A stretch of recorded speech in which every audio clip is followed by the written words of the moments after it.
వాళ్ళ పూరి కూర అండి. కూర ఏంటంటే ఒకటేమో ఆనియన్ వేసి ఒకటి ఆనియన్ వేయకుండా అనమాట. పూరీలు కూడా ఏంటంటే క్రిస్పీగా పొంగినట్టుగా వచ్చేటట్లాగా ఎట్లాగో చూద్దాం, ట్రై చేద్దాము. ఇదేంటంటే గోధుమ పిండి తీసుకున్నానండి, ఒక గ్లాస్ తీసుకున్నాను. అందులో 2 స్పూన్స్ సూజీ రవ్వ వేసాను, కొంచెం సాల్ట్ వేసాను. దీన్ని ఏంటంటే మామూలుగా వాటర్ పోసేసుకుని స్మూత్గా కలిపేసేసుకోవాలండి. కలిపేసుకుని ఒక 10 నిమిషాలు పక్కన పెట్టేసేయాలన్నమాట. ఈ లోపల కర్రీ ఎలా చేయాలో చూద్దాము. బంగాళదుంపలు 2 ఉడికించి ఉంచుకున్నానండి. దానిలోకి ఏంటంటే ఉల్లిపాయలు, టమాటాలు కట్ చేసి ఉంచుకున్నాను.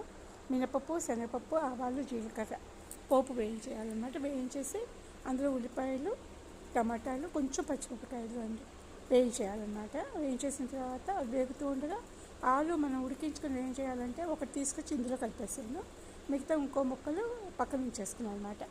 ఏంటంటే ఆనియన్ తినని వాళ్ళకి వేరే కావాలన్నమాట చేయడానికి. ఇందులో కొంచెం నీళ్ళు పోసి కొత్తిమీర వేసి శనగపిండి జల్లేయాలంటే దగ్గరగా వచ్చేస్తుంది. ఇది రెండో కూర అనమాట.